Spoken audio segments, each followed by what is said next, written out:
kabajamtoota daawwattoota keenya kun qophii keenya biizinasii mo'aati. Qophiin biizinasii mo'aa keenyaarra yeroo isaa eeggachuudhaan eegaleedha kan inni jiru jechuudha. Egaan qophii keenya har'aatiin immoo gara laga xaafoo laga daadhii jedhutti fuulleffannee jirra. Achi maal hojii deemtu yoo jettaniif immoo dhaabbata gorsaa sanyii gadaa jedhamu waliin turtii muraasa taasisuu jaallanneera. Dhaabbati kun maal hojjeta tajaajila akkamii kennas jedhuuf yoo nu faana turtan qophii keenyarraa kan argattan ta'a jechuudha. Egaan qophii kana qopheessuudhaan isin biraan kan hin ga'u an Salaam Salamoonidha. Akkasumas ogeessa kaameraa keenyaa Sooressaa Cimdeessaa waliin ta'uudhaan akkasumas konkolaachisaa keenya Addisuu Miidhagsoo waliin ta'uudhaan qophii kana isiniif qopheessina jechuudha. Guyyaa har'a dabalataan immoo ispoonsara sagantaa kanaa kan nuuf ta'e dhaabbata Ellaawutoo guddaa isaan galateeffachaa isinillee warri nu faana hojjechuu barbaadaniif karri keenya banaadha jechuudha. Kottaan waliin hojjedhaa isiniin jecha gara qophii keenyaatti isin dabarsaa turtii gaarii isiniin jenna.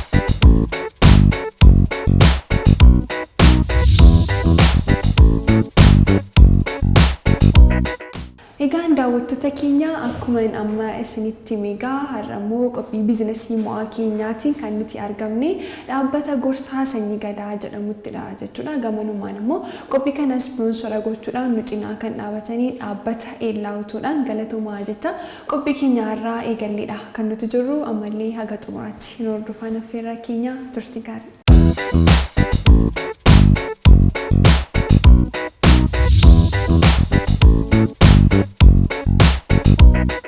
Addunyaa fiigichaan guutte kana keessatti sochii nagaa qabuuf milkiin dabalame socho'uuf yeroodhaanis bakka yaaddan ga'uuf 6055 irratti nuuf bilbiluu qofaan ga'aadha. Bakka kamittuu yeroo kamittuu argamuun isin tajaajiluuf isinitti dhiyoo jirra. Appilikeeshinii taaksiyee App Store yookaan Google Play irraa buufachuunis maatii keenya ta'uun yeroo hundaa kaffaltii madaalamaa ta'e argachuu ni dandeessu.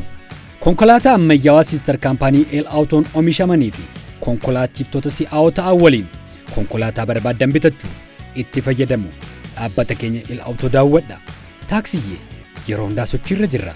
Sanyii Gadaa Konsaltansii dhaabbanni tajaajila gorsaa Sanyii Gadaa Konsaltansii dhimmoota armaan gadii irratti dhaabbilee investimentii mootummaa, dhaabbilee investimentiiwwan dhuunfaa fi hawaasa naannoo investimentii jiraniif tajaajila qorannoo fi gorsa beekumsaa, ogummaa fi muuxannoo irratti hundaa'ee ni kenna. Tajaajiloota nuti kenninu xiinxala rakkoolee hawaasummaa fi akkaataa to'atan, social risk assessment and management, haala bulchiinsa naannoo fi federaalizimii, local governance and federalism, haala investimentii biyya keessaa fi biyya alaa, domestic and foreign investment affairs, qooda fudhattoota hundaa hirmaachisuu, multi stakeholders engagement, hojiirra oolmaa diimokiraasii sadarkaa gadii fi kabaja mirga namummaa, local democracy and human rights, wal dhabdee furuu fi nageenya warraa ijaaruu, conflict resolution and peace building. Akkanumas dhaabbanni keenya hojiilee dabalataa, hojii daldalaa, biizinasii fi investimentiiwwan gurguddoo deeggaran ni kenna. Isaan keessaas project management, visibility studies, research projectii fi kanneen biroos gaaffii keessan irratti hundaa'uudhaan ni kenna. Teessoon keenya bulchiinsa magaalaa Laga Xaafoo Laga Daadhii ganda Dambal gamoo Daawwii darbii tokkoffaa irratti argamna. Odeeffannoo dabalataaf lakkoobsa bilbilaa Duwwaa 973 38 73 87 yookaan Duwwaa 116 68 2184 irratti nu bilbiluu dandeessu. Dabalataan weebsaayitii keenya sanyigadaa-consultancy.org yoo daawwattan odeeffannoo bal'aa argachuu dandeessu. Beekumsaaf gorsa gaadhaa Sanyii Gadaa Consultancy filadhaa. Sanyii Gadaa Consultancy. Hayyee baga nagaan nu eegdanii jenneerra. Toleshi baga nagaan dhuftanii. Tolemee maqaa kee fi gahee as keessatti qabdu dhaabbata kana keessatti qabdu hundumaan itti daawwattoota keenya waliin wal barree. Toleshi iddoo ishee Maamoon jedhama. Dhaabbata Sanyii Gadaa Konsaltaansii irratti hojii gaggeessituu ta'een hojjechaa jira. Baga nagaan dhuftanii. Hayyee baay'ee gaariidha. Mee moggaasuma maqaa isaarraa haa kaanu maaliif dhaabbata Sanyii Gadaa gorsaa jettanii mee isa kana nuuf ibsi. Dhaabbata Sanyii Gadaa kan nuun jenneefi ijoollee qabnaa lamman keenya yoo abbaa manaaf haadha manaa taaneetidha dhaabbata kana kan hundeessine. Maatiin kun immoo ijoollee qabnaa. Maqaan ijoollee keenyaan hangafaa Gadaa jedhama, Quxisuu Sanyii jedhama.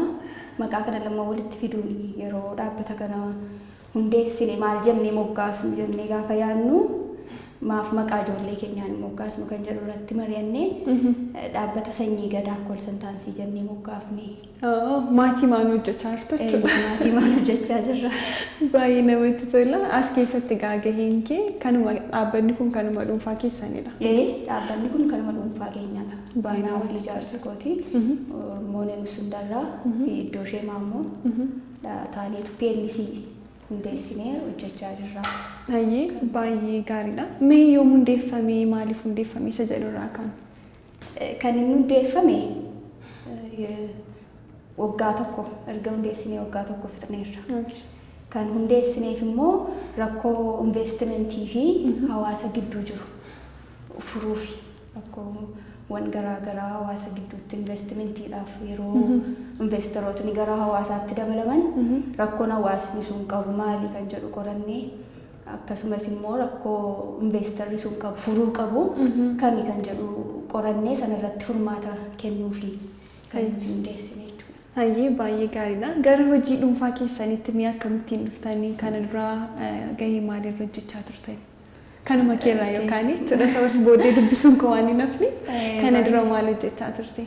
Baay'ee gaariidhaan ergan eebbifamee digirii jalqabaa fudhadhe ergan eebbifamee ba'ee dhaabbata impoortii fi ekspoortii irratti qacarameen hojjedhe asiistaan asseesarii ta'een hojjechaa ture. Gara waggaa lamaaf achi ergan hojjedhee booddee ijoollee hiriyoota keenyaa wajjiniin immoo walitti gurmoofnee dhaabbata waliif kanaan dura dhageesseetta ta'e hin beeku.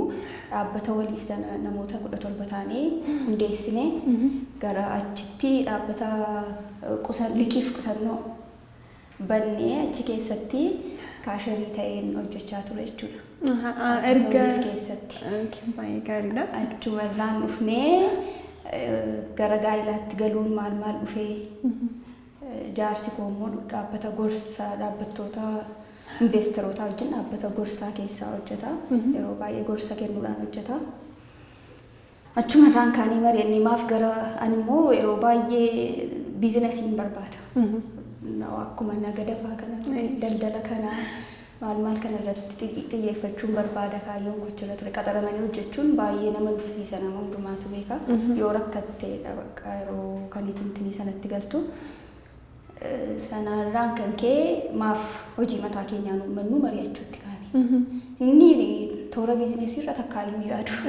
Ani immoo biizinesiitti utuu galle innis qaxaramuu dhiisee anis qaxaramuu dhiisee beekumsa qabnu walitti dabalannee gara biizinesiitti utuu gallee natti tola ture.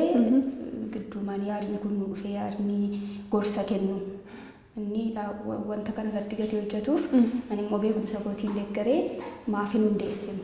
Wanta kana maaf hin hundeessinu maaf dhaabbata gorsaa hin hundeessinu jennee mari'annee akkuma xinnaatti itti gallee amma waaqayyoof galatu sadarkaa gaariirra jirra. Guddannaa namoota ammaaf gara ji'a lamaan asitti namoota gara nama 22f carraa hojii bannee haala gaariidhaan deemaa jirra. Baay'ee namatti tola. Egaa abbaa manaa jabaa dudduuba haadha manaa cimtuu jira si jedhu egaa kunoo ifatti baastee mul'isaa jirta. Dhaabbatas immoo haadha manaa cimtuu dudduuba abbaa manaa cimaatu jira. Baay'ee namatti tola. Gaariidha egaa gara hojii mataa keessanitti maaf hin dhufnu jettanii yaaddanii isiniif kunoo fiixaan bahee gara ofii keessanii hojjechuutti deebitanii jirtu baay'ee gaariidha. Mee akkamii maatiinis jira naan jettee ta'a ijoolleen jiru as keessatti immoo dhaabbata kana keessatti immoo hojii gaggeessummaadhaanidha kan itti tajaajilaa jirtu. Kana jechuun dhaabbati kuni sumarra jira jechuudha. Wanti hundumti isaas ilaallata. Haala kamii wal bira deemsistaa ijoollee waliin sitti hin cimu? Ni hojiinti kamiyyuu hin cima. Dubartiif immoo hojii gaggeessummaan neechariidha. Kennaa uumaan ganama isheef laateedha. Gati ta'eef hojii gaggeessummaan ittiin ulfaatu qabdi. Barumsaa dabalata barumsaan alayyuu hooggansa manaati. Hooggansa waajjiraarra kan cimu. Gaasa mana keessaa hooggansa mana keessaa abbaa warraan koo jira. Harka caalaayyuu isadha kan mana keessaa waan si dhibu. Ijoollee kunuunsuu kana maal ani erga isaan guddatanidha. Yeroo inni fiildii deemu maal gara isaaniitti kan deebi'u malee yeroo mana jiru baay'ee ijoollee kunuunsaa dhaqna isaanii kan dhiquusaa maal waan illee kan isaaniif mijeessu sadha. Angaruma mana keessaa ijoollee wajjin gargaaree inni mana keessaa agasmara irratti jumlamatti sheerii godhannee hojjenna gatii ta'eef. Gara waajjiraatti yeroo dhuftu immoo namoota garaa garaati.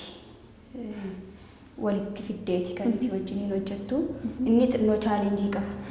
Isas immoo inni ekspiriyaansii narra qaba waan ta'eef bakka natti ulfaatutti inni na cina jira, inni naaf mijeessaa, toora naaf qabsiisa gatii ta'eef agasmara ammaaf natti hin cimne. Wal gargaartanii hojjettu jechuudha. Wal gargaarree hojjenna lammansaayyuu samanaas wal gargaaraa, sasiis wal gargaarree hojjenna. Harki lama immoo muka tokkorra muka lamatu cimaa. Baay'ee gaariidha. Jawaadhaas ni jennaan nunillee gama kanaani. Mee garaagarummaan hojii mataa ofii hojjechuu fi qacaramanii hojjechuu jiru maal fakkaata? Erga gara ofii keessanitti deebitanii immoo haalli isinirra jirtanii akkamii maal fakkaata? Gaariidha. Garaagarummaa guddaatu jira. Qacaramtee hojjechuu fi kan mataa kee hojjechuu gidduu garaagarummaa guddaatu jira. Waaqayyoo si dandeessisee carraasaa sii kenneennaan otoo of dandeessee hojjettee baay'ee gaariidha.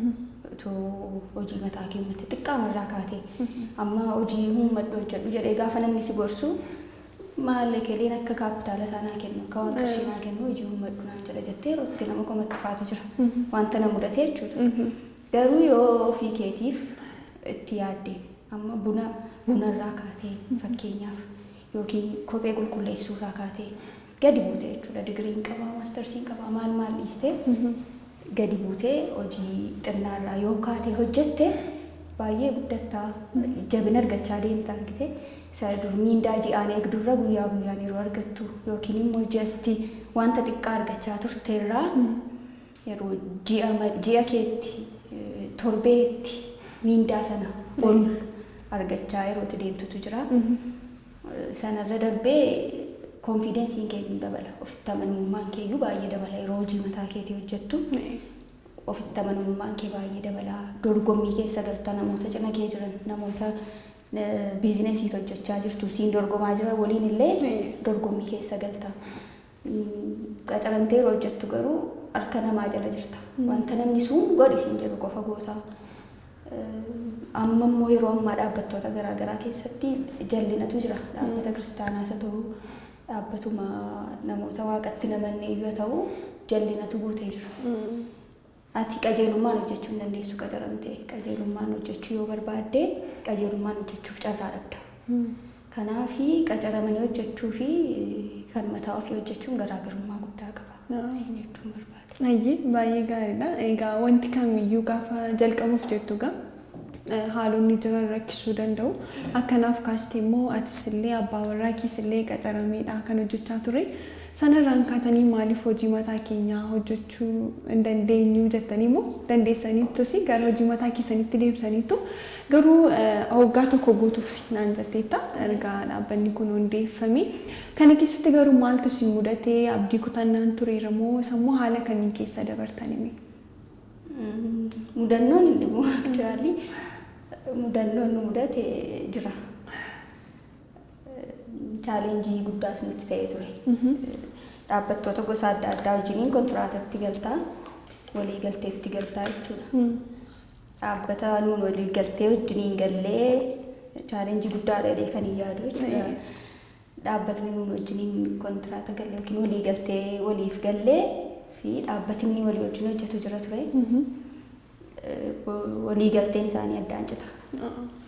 Yeroo sanatti baay'ee naanee hojjettoota qacarreerraa asii biiroo maal itti daddaballee maal bakka baasii garaa baasneerra gaafa kontiraatni sun addaan citu baay'ee gaddinee baay'ee naanee garuu abdiin kutanne. Anillee ani yoonne iyyuu amantiin waaqayyo irraa qabu persentii 100dha kan dubbachuu barbaadu jechuudha. Waan tokko iyyuu darbina jedhee Prosesii addaan kutuu irra jiranii jechuudha. Dhaabbata sanaa wajjin prosesii addaan kutuu irra jirru walii galteen dhaabbata kan biraa nu dhufe. Galiin nuuf galuu miindaan isaaf galu addaan hin jetine jechuudha. Kan biraan bakka nu bu'ee kan manni kanatu xinnoo chaalenjii nutti ta'ee ture garuu yeroo muraasa gidduutti keessaa dabarree. Baay'ee namatti tola. Egaa booddeetti hin deebinee murteeffattanii waan kaataniif darbitanii egaa dhaabbattoota garaagaraas immoo gaggaafannee ture gatii argiteef numa dhufu inni abdannee. Hojiin kee immoo murteessaadha tajaajilli tilaattu murteessaadha kastamariin akkasii dhufuuf jechuudha. Amma sanarra darbinee dhaabbattoota garaagaraa wajjin kontiraata qabna jechuudha. Ayyee baay'ee gaariidha. Egaa gorsa irrattidha kan isin xiyyeeffattanii hojjettanii. Isaan keessatti dhaabbattoota akkamii yookaan immoo haala kamiidha kan isin hojjettan? Gorsa keessatti maal fa'aa of keessatti qabata tajaajilli isin laattan? Amma giddu galeessa godhannee kan nuun gorsaa jirru dhimma hawaasummaa irrattidha. Dhimma hawaasummaa yeroo isin jedhu investarri tokko gaafa dhufu investimentiidhaaf bakka hawaasni jiru tokko filata. Hawaasni sun bakka sanaa buqqa'uu qaba yookiin kaafamuu qaba. Iddoo kan biraa qubachiisuu qabda. Chaalenjoota hawaasaa fi investara gidduu jiru furuu irratti xiyyeeffannee hojjechaa jirra jechuudha. Ayyee baay'ee gaariidha. Mee kaayyoon inni qabatee kee sanyiin gada gorsaan sanyii gada mee maalidha kaayyoon isaa? Maaliif hundeeffame isa jedhutti yeroo si dhuqeen ture sila kaayyoo isaa suma gorsuma keenya wajjin wal qabata wal dhabdee investimentii fi hawaasa gidduu jiru furuu irratti kan inni xiyyeeffatu. Baay'ee gaariidha. Guddaan kanadha. Furmaatni kan argamu hawaasa naannoo sanaa keessaati jedhee abdata malee hawaasa naannoo biraarraa dhufeetu hawaasa naannoo sanaa keessatti furmaata ta'uu qaba jennee yaadnu experience hawaasa kan biraa hawaasa investimentiif filatame sanarratti bobba'uu qaba jennee yaadnu. Ayyee baay'ee gaariidha. Yaada babal'aanaa akkasitti kaayyoo dhaabbata keessaniillee maaliif akka inni hundeeffame maal hojjechaa akka jiru hunduma isaallee daawwattoota keenyaaf illee fagooteedha kanatti jirtu. Mee mul'atti isaa gara fuulduraa maali? Mul'anni isaa gara fuulduraatti hawaasa keenya irratti xiyyeeffata. Walumaa galatti jechuudha. Yeroon siin jedhu hawaasni furmaata argachuu qaba. Investara duwwaa otoo hin taane hawaasni furmaata argachuu qaba. Yeroo dhaabbatni investimentii tokko dhufee naannoo hawaasa tokko irratti bobba'u rakkoo hawaasa sanaa fi rakkoo investaricha gidduu jiru furuu irratti xiyyeeffata jechuudha gara fuulduraatti. Ayyee baay'ee gaariidha. Waa'ee sanyii gadaa dhaabbata sanyii gadaa kana hin jiruun qaba. Kana tafee yookaan immoo kana nan gaafannee daawwattoota keenyaaf kan hin ibsaa kan jettu yoo qabaate wanta fi jiraate gamanumaan carraa sasifan kenna. Kottaa wajjin hojjannaa jechuun barbaada. Investorootaanii gara keenya kottaa gorsa gahaa argattu jechuun barbaada. Kanarra fayyaa ta'a. Hayyee warri isin argachuu barbaadanii egaa kottaa jettee ergaa dhaamteetta. Eessatti isin argachuu danda'u? Haala kamii isin argachuu danda'u? Bakka keessan teessoo keessan illee gamanumaan. Bakki nuun itti argamnu Oromiyaadha. Oromiyaa keessaa godina addaa naannawaa Finfinnee bulchiinsa magaalaa Lagaxaafoo Lagadaadhii gamoo daawwii irratti argamna. Darbii lammaffaa irratti argamna. Bilbilli keenya isinii gadhiisna.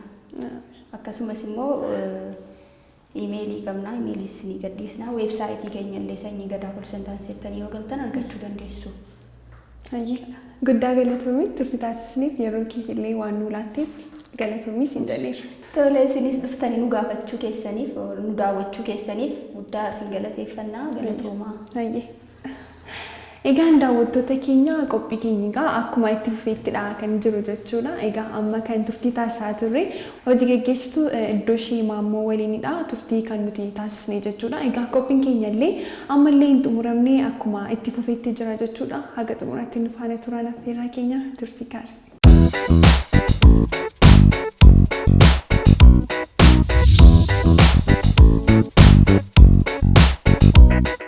Addunyaa fiigichaan guutte kana keessatti sochii nagaa qabuuf milkiin dabalame socho'uuf yeroodhaanis bakka yaaddan ga'uuf 6055 irratti nuuf bilbiluu qofaan ga'aadha. Bakka kamittuu yeroo kamittuu argamuun isin tajaajiluuf isinitti dhiyoo jirra. Appilikeeshinii taaksiyee App Store yookaan Google Play irraa buufachuunis maatii keenya ta'uun yeroo hundaa kaffaltii madaalamaa ta'e argachuu ni dandeessu. Konkolaataa ammayyaawaa Sister Kaampaanii El Autoon oomishamanii fi konkolaachiftota si'aawoo ta'an waliin konkolaataa barbaadan bitachuuf itti fayyadamuuf dhaabbata keenya El Auto daawwadha. Taaksiyee yeroo hundaa sochiirra jirra. Sanyii Gadaa Konsaltansii dhaabbanni tajaajila gorsaa Sanyii Gadaa Konsaltansii dhimmoota armaan gadii irratti dhaabbilee investimentii mootummaa, dhaabbilee investimentiiwwan dhuunfaa fi hawaasa naannoo investimentii jiraniif tajaajila qorannoo fi gorsa beekumsaa, ogummaa fi muuxannoo irratti hundaa'ee ni kenna.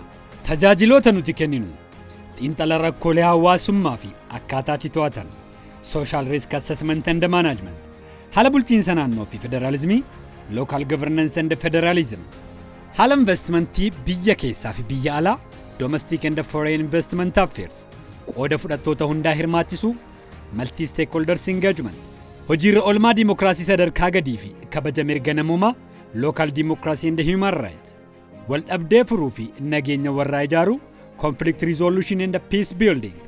Akkanumas dhaabbanni keenya hojiilee dabalataa, hojii daldalaa, biizinasii fi investmentiiwwan gurguddoo deeggaran ni kenna. Isaan keessaas project management, visibility studies, research projectii fi kanneen biroos gaaffii keessan irratti hundaa'uudhaan ni kenna. Teessoon keenya bulchiinsa magaalaa Lagaxaafoo Lagadaadhii ganda Dambal gamoo Daawwii darbii tokkoffaa irratti argamna. Odeeffannoo dabalataaf lakkoofsa bilbilaa Duwwaa 973 38 73 87 yookaan Duwwaa 116 68 2184 irratti nu bilbiluu dandeessu. Dabalataan weebsaayitii keenya sanyigadaa-consultancy.org yoo daawwattan odeeffannoo bal'aa argachuu dandeessu. Beekumsaaf gorsa gahaadhaaf Sanyii Gadaa Consultancy filadhaa. Sanyii Gadaa Consultancy. Egaan daawwattoota keenya qophiin keenya egaa akkuma itti fufeetti jira. Ammas egaa keessummaa tokko qabadhee isiniif dhiyaadhee jira jechuudha.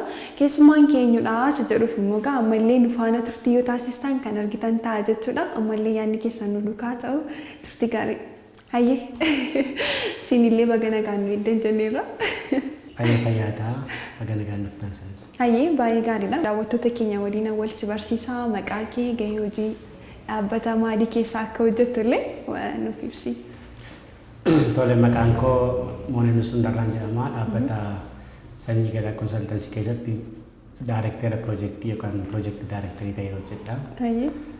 Dhaabbilee tokko tokko kan biraatis tajaajila gorsaa fi hojii qorannoo naan hojjedha. Dhaabbilee kana sana jedhee hojjechuu kan hin dhaabbataatti garuu asiin hojjedha.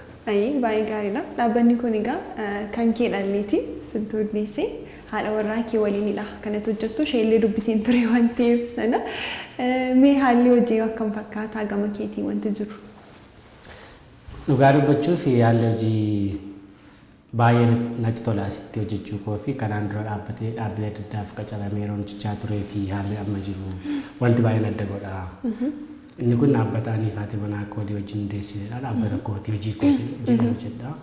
Lammaffaa immoo haadha manaa koo wajjin oolaan hojjedha. Isheetu na hojjechiisa. Carraa baay'ee gaariidha. Egaa hundi carraa kan hin argatu asumatti gamaatiidhaan kan hojjettanii hojii bareedaadhaan muti kan isin dhaabdanii hojjechaa jirtanii hawaasa keenyaaf illee bu'aa guddaadha kan inni qabu jechuudha. Mee gammachuun kana maal fakkaata?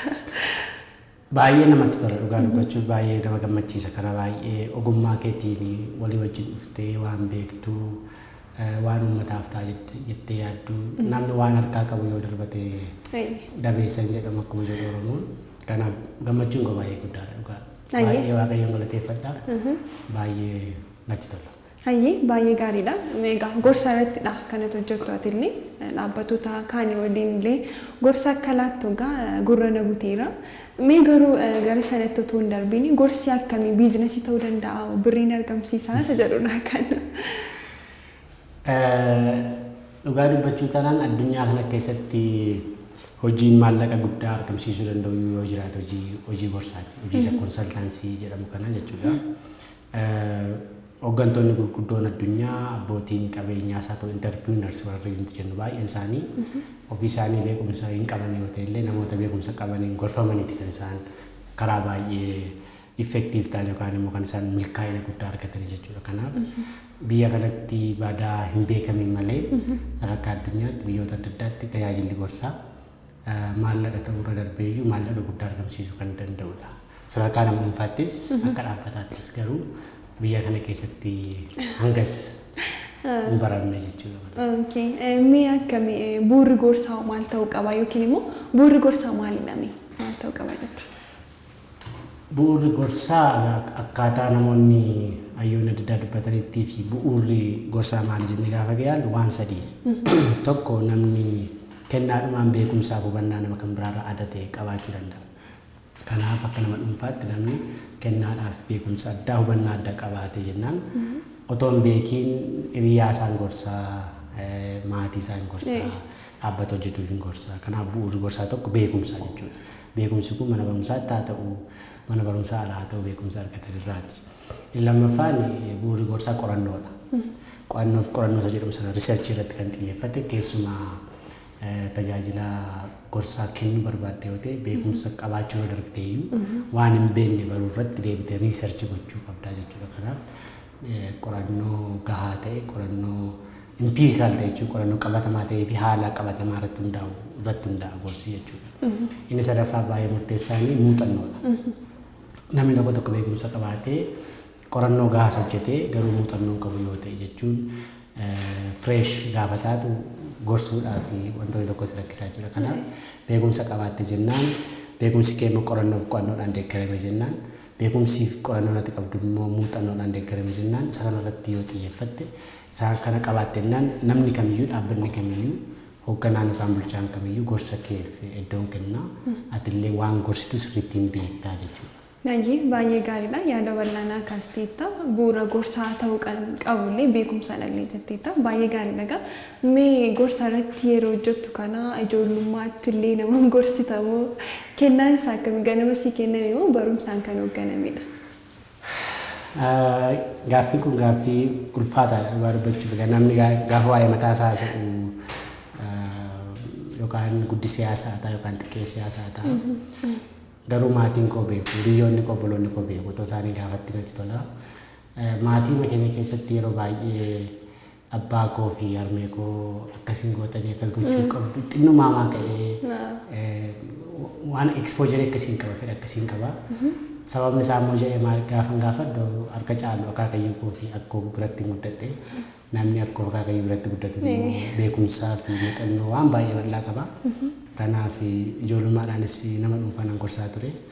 Keessumaa immoo erga barumsa baradhee bahee booda fedha qorannoo waan qabuuf achirrattis xiqqoo naa milkaa'e jedhee waan yaaduuf kallattii sanaatiin otumaan fireeshii ta'ee jiru iyyuu dhaabbilee tokko tokkoo fi informaal yookaan immoo karaa al idilee gorsa tokko kennaaf hin ture maallaqa xixiqqoo leetti argachaa hin ture jechuudha. Ijoollummaan qabee laata. Ganamuma sasii kennamee gaama kunuu ifatti baastee jechuudha. Baay'ee namatti tola.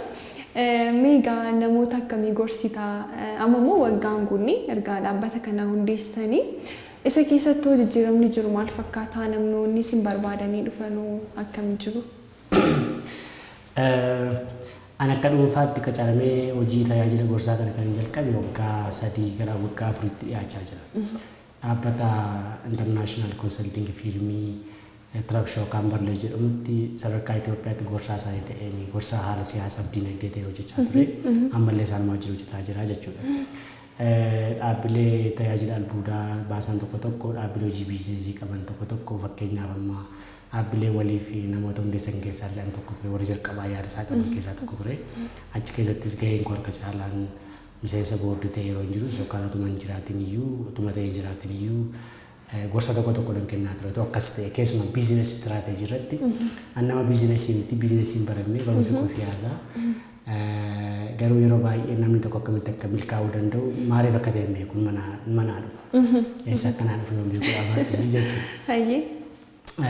Biizineesii isaa ta'u wanti kamiyyuu hawaasa irratti xiyyeeffata waan ta'eef barumsi koo immoo barumsa hawaasaa sooshaal saayinsii waan ta'eef karaa achiin dhufa jedhee yaada. Kanaaf dhaabbata Trabshoo jedhamu gorsaan ture. Dhaabbilee walii keessattis darbee egaa namni keenya gorsa waliin fudhachuu irratti xiqqoo amma akka danqaa ta'een beektaa. Isaa booda erga waggaa tokko as dhaabbata albuudaa Keefii Minerals kan jedhu yookaan immoo Tulluu Kaappii Gold Mine kan Wallagga Lixaa Aanaa Ganjii keessatti hojjetu keessatti qorannoodhaaf gorsaatiin tajaajilaa ture. Ammas dabalataan yeroo ammaa kana immoo dhaabbata warra waliif keessaa waliif trade and industry kan jedhuufis gorsa nan kenna senior technical advisory ta'ee hojjedha. Darbee immoo qorannoo road map and strategic pilaanii nan hojjedhaaf jechuudha. Kanaaf hojiin koo kanuma fakkaata dhaabbataadhaan jechuudha. Baay'ee gaariidha. Erga hojii kan eegaltanii amma namoota meeqa yookiin dhaabbata meeqa waliin hojii eegaltanii jirtu? Dhaabbataadhaan kan waliin hojjettanii jechuudha. Amma dhaabbata lama wajjin dhaabbataatti na hojjedha. Dhaabbanni keenya Sanyii Gadaa Konsaltansii dhaabbata Tulluu Kaappii Gooldi Maayinii fi Tirabshoo Kaambarleejii wajjin hojjeta. Dhaabbata waliif industirii tireed jedhamu wajjin immoo waliigaltee ji'a 3-4 qaba akka dhaabbataatti. Ofii koos dhaabbilee kana wajjin ofii koos nan hojjedha jechuudha. Hojii lama hojjedha. Dhaabbata kanaafis nan hojjedha akka dhaabbataatti. Muuxannoodhaa fi ogummaan qabuunis immoo dhaabbilee kanaaf nan hojjedha jechuudha. Kanaaf dhaabbilee 3 wajjin hojjennaa. Ofiishaalee jechuudha. Dhaabbileen kan biraa wajjin hojjechuudhaaf illee adeemsarra kan jirra.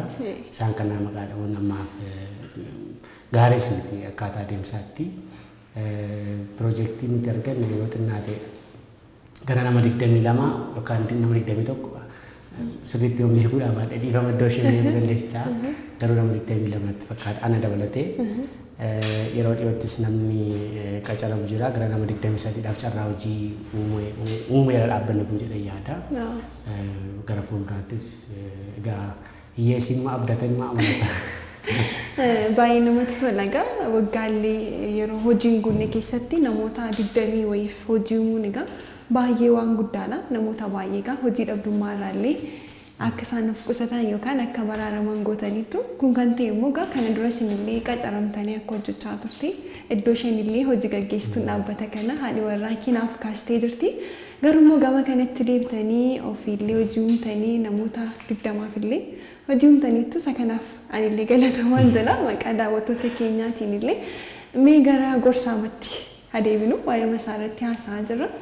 Haala kamiin egaa biizinasii waan ta'eef egaa wanta hundumaa gaafata qophiin biizinasii haala kamiin kaffalchiistaa kaffaltii afaaniin gorsama waan ta'eef haala kamiin haalli kaffaltii akkamitti adeemsifamame. Egaa dhugaa dubbachuuf gaafa sadarkaa dhaabbataatti gaafa dhaabbanni tokko dhufee dhaabbata keenya dhaabbata Sanyii Gadaa Konsaltansii itti dhiyaatee Area kanarratti yookaan naannoo kanarratti akkasiin akka dhaabbanni kun gorsa nuu kennu barbaadna yoo nuun jedhee hammam akka kaffaluu danda'u isaanumaan gaafanne dursine. Baajeta isaanii yookaan hammam akka qaban erga gaafanne booda haala qabatamaa gorsa kanaan barbaachisu waggaa tokko moo waggaa lama moo ji'a lama moo ji'a sadii jennee erga gaafanne booda qophaa komite ogeessonni karaa adda addaa qacaramanii hojjetan jiru nu wajjin jechuudha. Wanti ammaaf nuti barbaannu dhaabbata reefu waggaa tokko hin guunne waan ta'eef maallaqa irratti xiyyeeffachuu caalaa dhaabbilee adda addaa wajjin hojjennee muuxannoo gahaa qabatamaa horachuu waan barbaannuuf hamma kana gatii keenya ol kaafnee guddifnee ni mallu. Garuu haala gabaa qabatamaa fi waan isa sanaaf ta'u kaffaltii sanaaf ta'u argitee miindaan ni kaffalamaa miindaan kiraamii biiroo kanaa waan baay'eedha. Internetiin jira baasii tiraanspoortii waan baay'eetu jira isa kana badaa yoo beekuudha baadhee kanaaf waan baasii keenya cufuu danda'u argannee jennaan badaa piroofiitii irratti bu'aa irratti hin xiyyeeffannu dhugaa dubbachuuf akkasuma taanee guddanne jennee waa yaannuuf jechuudha. Garuu amma ammaatti piroojeektii nuti arganne piroojeektii gaariidha. Miindaa gaarii nu kaffalaa akkasuma illee bu'aa muraasa waan eeggannuuf persentiidhaan himuudhaan yoo baadhe piroojeektii tajaajilli gorsaa kun hamma kana gaafata. Hamma kana keessaa miindaa amma kanaa kaffallaa baasiin amma kanaa jira baatii akkasii kaffallaa yoo si ta'e maallaqa 10 bu'aa isaanii kaffaletti dabalii yoo bu'aan qabu ta'e illee jennee approachii goona jechuudha. Waggaa tokko waggaa lamaa booda kun jijjiiramuu danda'a dursinee gaafa mi'aa adeemtu gaafa dhaabbataa miti jechuudha haalli isinitti kaffalchiistan haala irratti hundaa'a. Dhaabbataa miti maaliif yoo akka nama dhuunfaatti yoo anaanna gorsinaan jedhanii sa'aatiidhaan qaban kan koo muuxannoodhaaf ogummaa godhan qaban doolaaraan hin qaban birrii Itoophiyaadhaan baay'ee ton ta'e jechuudha. Akka dhaabbataatti yoo dhufan garuu gatiin keenya baay'ee gaariidha. Badaa bu'aa irratti hin xiyyeeffannu. Akka dhuunfaatti na gaafannaan garuu xiqqoo itti dabaluu cimsuu jechuudha. Nama dhuunfaallee hin gorsitaa jechuudha. Nama dhuunfaa namoota biizinesii qaban namoota biizinesii qabaachuufis fedha qaban hojiin keenya gorsa duwwaa irratti hin xiyyeeffatu dhugaa dubbachuuf taanaan qorannoo adda addaan hojjennaa piroopozaaliin hojjennaa fi piroojeektii manaajimentii piroojeektii qabatee manaajii yookaan hin hooggannaaf hin gargaarraa jechuudha. Tajaajila gorsa afaanis ilaannaa waan akkasii hojjennaa jechuudha. Kanaaf gatiin keenya amma kanaatti nama rakkisuu kottaa walii wajjin hojjenna jechuudha barbaanna. Nayyee baay'ee gaariidha egaa silalee xiqqoonaa tuquu kaastee yaada isaanii tuqtee turte waa'ee gara hawaasummaatti gaafa deebinu sabni keenya akkamii aadaa kana barsiifataa taasiseera isinii waliin hojjechaa jira isa jedhutti deebinu. Dhugaa dubbachuuf taanaan ani akka dhaabbata keenyaatti isaa tokko dhuunfaa kootti hojii gorsaa kana keessatti kan inni galee namoota biyya keenya irraa otoo hin ta'in namoota faranjootaan amma biyya namaatti faranjoonni konsaltansiidhaaf tajaajila gorsaadhaaf iddoo guddaa kennu. Kaffaltii isaan kaffalan iyyuu nama isaan gorsuudhaaf kaffaltii guddaa kaffalu. Nama qacaranii hojjechiisan caalaa nama isaan gorsuudhaaf kaffaltii guddaa kaffalu. Namoota Itoophiyaa hin taane irraa yookaan namoota faranjii ta'an irraa gabaan gaariitu jira. Maallaqa gaariitu jira. Garuu gaaffii nuti gaafatti kan biyya keessaati. Biyya kana keessatti immoo namni waan lama rakkoo lamatu jira. Tokko beekumsa hin qabu yoo ta'es maallaquma waan qabuuf waan hojii biizinesii hojjechuu danda'utti fakkaata. Lammaffaa beekumsa hin qabu muuxannoo isaan qabu yoo ta'es nama qacaree duwwaa waan milkaa'utti fakkaata. Kanaaf sadarkaa namaatti rakkoon ilaalchaa amma kana bal'aa ta'e jiru. Lammaffaa immoo utuma tola gorsitee utuma akkasitti isa gargaartee barbaada namni keenya. Dhugaadha namni hawaasa keenya baranne gaaffii hin qabu. Nama san barree gorsuudhaaf barsiisuudhaaf baranne gaaffii hin qabu. Garuu yeroo baay'ee namni beekumsa kee gorsa kee maallaqatti jijjiiresii kennu hin barree jechuudha. Rakkoon akkasii jira. Namoonni immoo kun galee fi dhaabbileen tokko kan isaaniif galee hubatanii kanneen nutti dhiyaachaa jiran immoo jiru jechuudha. Kanaaf chaalenjii guddaa qaba. Ammaaf nuti harka caalaa warra biyya alaa irratti kan xiyyeeffannee jirru isaan irraati kan nutis piroojeektii argannee jira waan ta'eef kan biyya keessatti madeemni ilaallaa jechuudha barbaada. Hayyee baay'ee gaariidha. Egaa dhaabbata tallee akka gorsitudha kan itti naaf kaaste jechuudha. Dhaabbata sanamii maal gorsitaa maalirratti gorsitami isa jedhu. Amma fakkeenyaaf yoon sii kaase dhaabbata Tirabshoo Kaambarleej dhaabbata jedhamuu fi haala nageenyaa fi siyaasa irratti isaan gorsa. Dhaabbanni Tirabshoo Kaambarleej kun biyya Itoophiyaa keessa dhaabbilee ofiisa gorsuu qaba. Ofiisa gorsuu qaba. Gaafa ofiisa gorsu immoo isaan haala qabatamaa biyya kanaan beekan keessumaa kan Oromiyaaf kan Oromoon beekan waan ta'eef anatu haala nageenyaa fi haala siyaasaa biyya kanaaf kan Oromiyaa xiinxala adda addaan kennaaf jechuudha. Guyyaa guyyaatti torbaniin ji'a xiinxala adda addaan kennaaf gorsa adda addaan kennaaf. Akkasitti yoo deemtan yeroo akkasii dhuftan yoo investi gootan isin baasaa jedhee tajaajila gorsa akkasii kennu warra Tirabshoo jedhamuuf jechuudha. Dhaabbata Tulluu Kaappii Gold Mines kan Kefii Mineraalsi jedhamuuf immoo piroojeektii stakeholder engagement and management jedhamutu jira. Maal jechuudha dhaabbanni investimentii kun qooda fudhattoota baay'ee qaba. Qooda fudhattoota keessaa tokko hawaasa kaan mootummaa inni kaan dargaggoota akkas jettee deddeemtammaa hamma dhuma hin qabnetti deemtaa jechuudha. Kanaaf keessumaa stakeholderii cimaa kan ta'e baay'ee murteessaa kan ta'e qooda fudhattoota investimentii kan ta'e keessaa tokko hawaasa naannoo sanaati. Hawaasa naannoo investimentiin kun itti gaggeeffamu jechuudha. Kanaaf hawaasa naannoo investimentiin sun itti gaggeeffamu aanaa kan jiifa fi akka waliigalaatti akka godina Wallagga Lixaatti social risk assessment and management jechuun hawaasatti rakkoo akkamitti dhufuu danda'a. Rakkoo hawaasatti dhufu kana immoo karaa kan furuun danda'ama kan jedhu. Lammaffaa hojii investimentii kun jalqabuu dura hawaasni kun gaafatamuu qaba. Mari'achiifamuu qaba. Dargaggoonni, shamarran, abbootiin, harmooliin akkuma waliigalaatti mari'atamaniitu fedha isaanii investimentii kanarraa qaban jireenya isaanii akkamiin miidhaa akkamitti isaan fayyada kan jedhu hawaasa mariisisuu qabna jechuudha. Kanaaf community consultation hojjenna.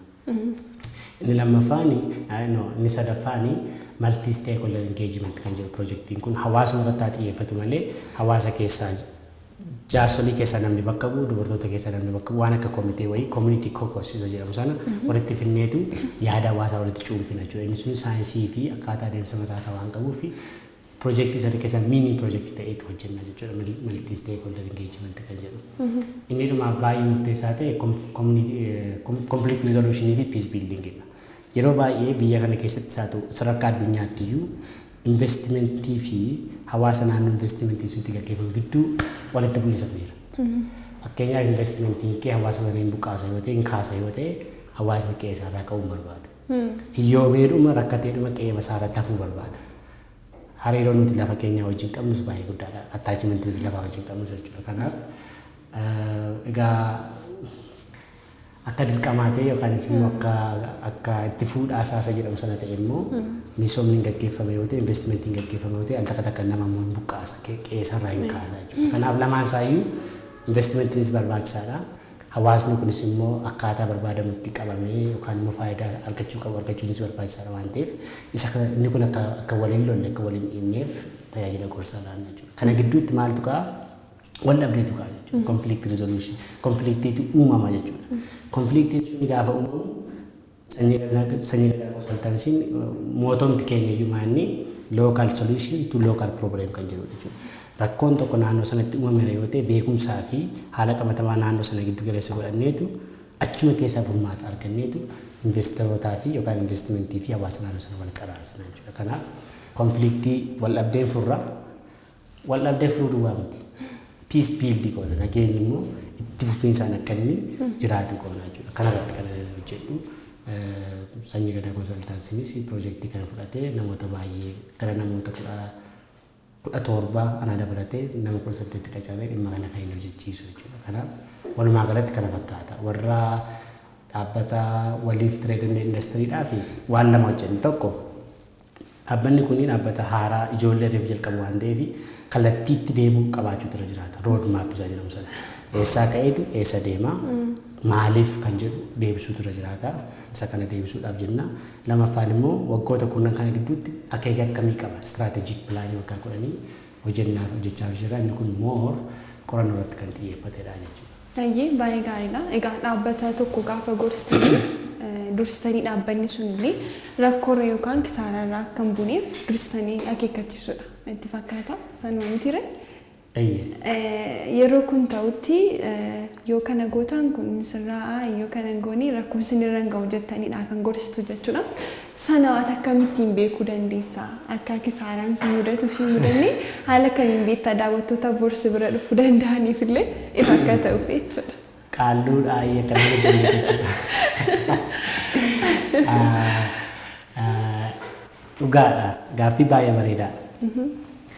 Sababa lama yookaan sadii itti himuu danda'a. Akkamitti wanta kana akka hubachuu dandeenyu. Tokkoffaa beekumsi miti kan koosaa ta'u namoonni anaa wajjin hojjetan bu'uurumti sanyii gadaa konsaltansii hawaasummaa irratti sooshaal affeersi waan ta'eef rakkoon hawaasa keenyaa maal ta'uu danda'a jennee keessatti dhalannee guddanne barannee irras in arginas waan ta'eef sooshaal probleems rakkoowwan hawaasaa dursinee hin beekne akkasumatti amma naannoo kamitti yoo ta'e hin beekta jechuudha. Lammaffaa beekumsi keenya sun beekumsa kaleessa ta'uu danda'a waan ta'eef abdeet of gochuu waan qabnuuf deemnee qorannoo kana gaggeessina. Namoota naannoo sana jiranii wajjin hidhata gaarii uumneetu haala maaliitu jira amma maaltu hojjetamuudhaaf deema jijjiiramni hawaasa keessatti jijjiiramni ilaalcha uumameera uumamne kan jiru situational analysis gaggeessina jechuudha. Maayini xiinxala yeroo hin gaggeessina jechuudha. Sadaffaa irratti beekumsa kaleessaa fi beekumsa ammaa yookaan immoo haala ammaa walitti finneetu empirical research gabaabaa fuula 10 fuula 20 qabaachuu danda'a. Waan gabaabaa hojjenneetu waan gabaabaa sana irratti hundoofnee garamitti deemuu danda'a kan jedhu ilaalla. Inni lammaffaa murteessaan investimentiin tokko naannoo itti gaggeeffamu sana keessatti kaayyoon isaa maalidha? Miidhaa akkamii kaasa? Fakkeenyaaf karaatu ijaarama yoo ta'e akkamitti? Bishaantu cufama yoo ta'e akkamitti? Albuudatu ba'uuf deema maayining kaampaanii yoo ta'e maal gochuuf kan jedhu sana opereeshinii kaampaanii sana irraa kaafnee adda baafnee ilaallaa jechuudha. Isa kana lama walitti finneetu yoo akkasitti deemtanii isinii milkaa'a. Akkasitti yoo deemuun abaattan rakkoon isin mudata. Rakkoo isinitti dhufu kana immoo yoo akka kanaan furtanii furmaata argachuu dandeessu. In furtan taanaan immoo dhumarratti investimentiin keessan isin fudhatee bada. Maaliif hantuunni iyyuu eeboo ofirratti cimindii jedha Oromoon. Yeroo baay'ee namni keenya investerii duwwaatu, investimentii duwwaatu, mootummaa duwwaatu humna qaba, ilaalcha jedhu qaba. Namni baay'ee jechuudha. Garuu hawaasni naannoon piroojeektii sun itti gaggeeffamu gaaf tokko ka'ee investimentii kee balleessu barbadeessuu danda'a.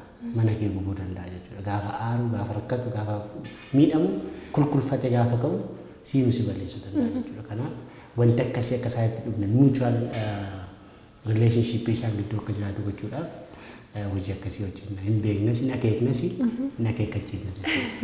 Hayyee baay'ee gaariidha. Yaada bal'aa nuuf ibsiteetta egaa qorannoodhaan illee kan isin hooggantanii hojii kana hojjettanii namatti tola.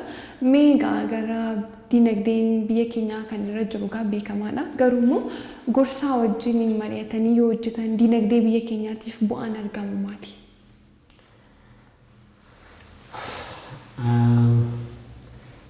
Gorsi ogummaa irratti hundaa'e bu'uura waan hundumaati. Sadarkaa dhuunfaatti nama dhuunfaan gargaara. sadarkaa maatiitti maatii tokko gargaara. Sadarkaa biyyaatti hooggantoota biyyuu gargaara. Sadarkaa dinagdeetti immoo abbootii dinagdees haa ta'u abbootii biizinesiin gargaara. Inni kuni waan ani hojii kana hojjedhuuf otoo hin ta'in haala qabatamaa addunyaa kana ilaaluu danda'a nama. Bu'aan inni qabu guddaadha. Keessumaa kumuleetii effektiin maayinni bu'aa waliigalaa inni dinagdeetti qabu guddaadha. Fakkeenyaaf amma haa jennu naannoo biyya kan maqaa isii dhabu fakkeenyaaf Oromiyaa keessaa. Baalee. Baalee. Fakkeenyaaf Baaleetti biyya Baaleetti yookaan godina Baalee tokko keessatti investimentiin doolaara miiliyoona 100 hin jalqaban hojjetame yoo ta'e qorannoo tokko malee gorsa haala qabatamaa tokko malee investimentii miiliyoona 100 sana gaafa dhangalaaftu waggaa 5 booda yeroo ajitti ijeensa nyaachuudhaaf kaatu uummanni naannoo sana waan hin mariisifamneef qaama investimentii sana waan hin taaneef jireenya isaa irratti dhiibbaa guddaa waan fiduuf uummanni waggaa 5 si obsee haala mijataa gaaf tokko argatee investimentii keessana hin barbadeessa. Yookaan immoo akka hojii investimentii sana hin hojjenne karaa sitti cufuu danda'a, mana kee caccabsuu danda'a, waan garaa garaa gochuu danda'a. Dargaggoota ammaa immoo waan wati beektudha. Kanaaf hojii doolaara miiliyoona 100 galgala tokkotti torban tokkotti jalaa barbadeessuu danda'a jechuudha. Ilaali investimentiin tokko gara biyya kanaa gaafa dhufu doolaara miiliyoona 100 sun uummanni jalaa haa balleessu malee eenyu irratti qabama biyyuma sana irratti qabama jechuudha. Kisaaraa guddaa keessa gala jechuudha. Kanaaf yaa investoroota investimentii keessanii dura tajaajila gorsaa eenyurraa yoo ta'u ogummaa irratti kan hundaa'e akkasumaan otoo hin ta'in ogummaa irratti haala qabatamaa irratti kan hundaa'e yoo argattanii bifa sana investimentiitti yoo seentan tokko isaanumtuu fayyadamu ta'u. Lammaffaa hawaasni naannoo sana fayyadamaa ta'a.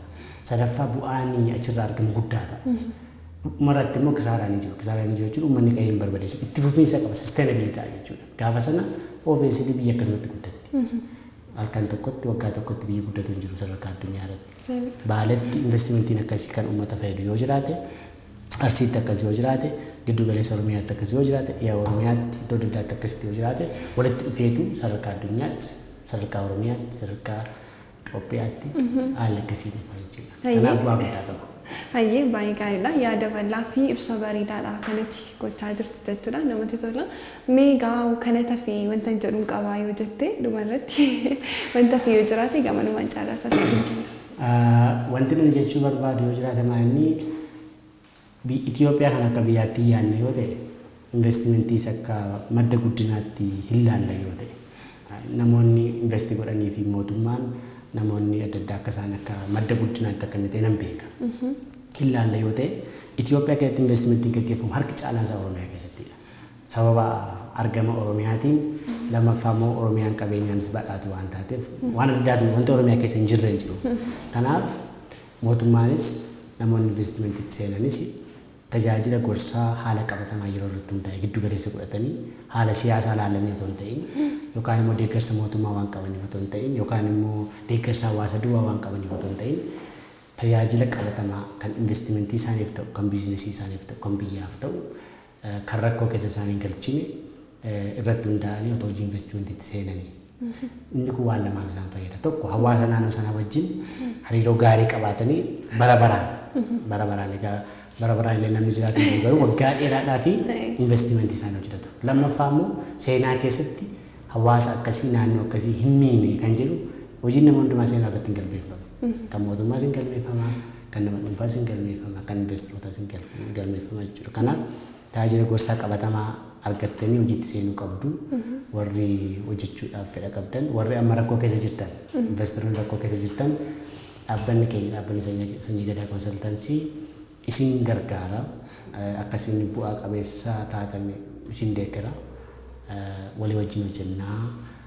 Keessumaa Oromiyaa irratti walii wajjin hojjennaa dhaamsa jedhu dabarsuu barbaada. Egaan ergaa bal'aa dabarsiteetta yerootti waa'ee gorsaa sooftugaan namoota yookiin daawwattoota keenya keessa yaadni baay'een ni dhufaa jedhedha kan hin abdadhu. Akkamitti argannaanii jedhanii immoo yaadaa jiraachuu danda'u waan ta'eef akkamitti si argachuu danda'u haala kamiin isa jedhu immoo bakka argama keessanillee gamanumaan daawwattoota keenyaaf. Ayyee dhaabbanni isaa ta'u namni dhuunfaan dhaabbata keenya wajjin hojjechuu barbaadu. Ammoo maaluma yoo hojjetu maalirra jiru jedhee nu ilaaluu barbaadu yoo jiraateef bakki argama waajjira keenyaa as godina addaa Oromiyaa naannawaa Finfinnee bulchiinsa magaalaa Lagxaafoo Laga Daadhii bakka Dambal jedhamu gamoo daawwiirra jirra gamoo tokkoffaarra jirra bilbila qabna bilbila waajjira iimeelii qabna akkasumas weebsaayitii mataa keenyaa qabna egaa weebsaayitii iimeelii bilbila keenya karaa iskiriinii yoo hordofanii ittiin nu argatan gaariidha jedhee yaada. Sanjii baay'ee gaariidha. Egaa qophii biizinasii mo'aa keenyaa irraatiin egaa gara dhaabbata keessanii dhufne sinillee hojii hojjettan hundumaa hawaasa waliin illee maal akka hojjettan hundumaa illee daawwattoota keenyaaf illee ibsitanii turtii bareedaadha kan nuti taasisne egaa galatoomaa isiniin jenneerra. Fayyaa ulfaadhaa.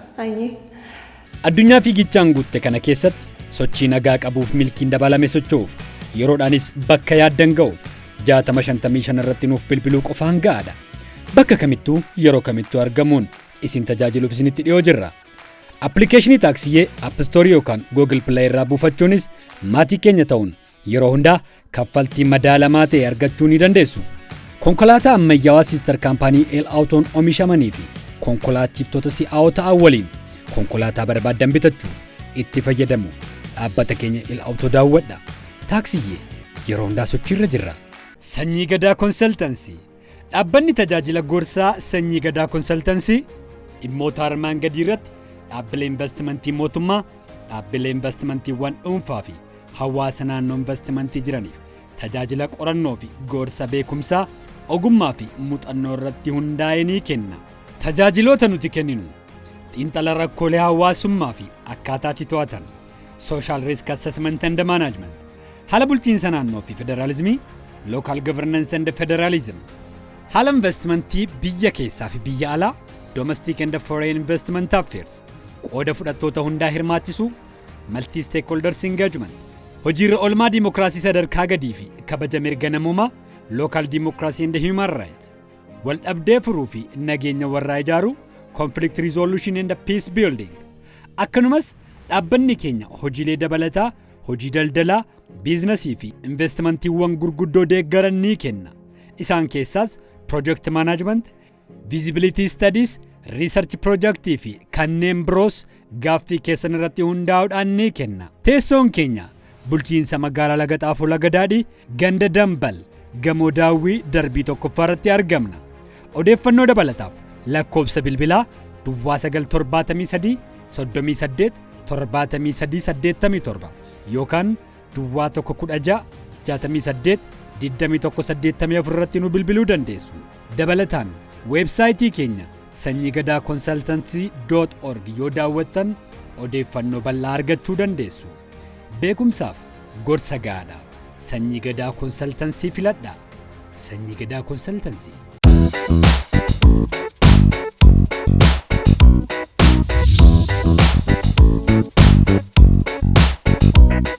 Egaan daawwattoota keenya turtiin nuti taasisaa turre egaa kana fakkaata ture qophii keenya irraa wanta baay'ee akka barattan egaa nan abdadha jechuudha. Qopheessituun qophii kana an Salaam Salamuun akkasumas ogeessaa kaameraa keenya Sorisaa Cimdeessaa konkolaachisaa keenya Addisuu Miidhagsoo waliin ta'uudhaan qophii keenya irraa isin biraan geenyeerra. Qophii keenya biizinasii mo'aatiif immoo egaa nu cina dhaabachuudhaan ispoonsaraa kan nuuf ta'an dhaabbata El Auto hedduu isaan galateeffannaa. Isinillee warri nu faana hojjechuu barbaadaniif karri keenya banaadha. Yeroo hundumaa nu argachuu dandeessu isiniif jecha akka tasaa ta'e qophiin kun kan isin darbe egaa YouTube chaanaalii keenya irra seentanii achirraa argachuu dandeessu. Achumaan illee subscribe gochuu hin dagatinaa isiniin jennaa chaanaalii keenya. Torbee qophii biizinasii birootii wal agarraa. Hangama kootiin xumuriira. Qophiileen TV mo'aa itti fufuu nagaatti. Addunyaa fiigichaan guutte kana keessatti sochii nagaa qabuuf milkiin dabalame socho'uuf yeroodhaanis bakka yaaddan ga'uuf 60-55 irratti nuuf bilbiluu qofaan ga'aadha. Bakka kamittuu yeroo kamittuu argamuun isin tajaajiluuf isinitti dhiyoo jirra. Appilikeeshinii taaksiyee App Store yookaan Google Play irraa buufachuunis maatii keenya ta'uun yeroo hundaa kaffaltii madaalamaa ta'e argachuu ni dandeessu. Konkolaataa ammayyaawaa siistar kaampaanii El Autoon oomishamanii fi konkolaachiftota si'aawoo ta'an waliin konkolaataa barbaadan bitachuuf itti fayyadamuuf dhaabbata keenya El Auto daawwadha. Taaksiyee yeroo hundaa sochiirra jirra.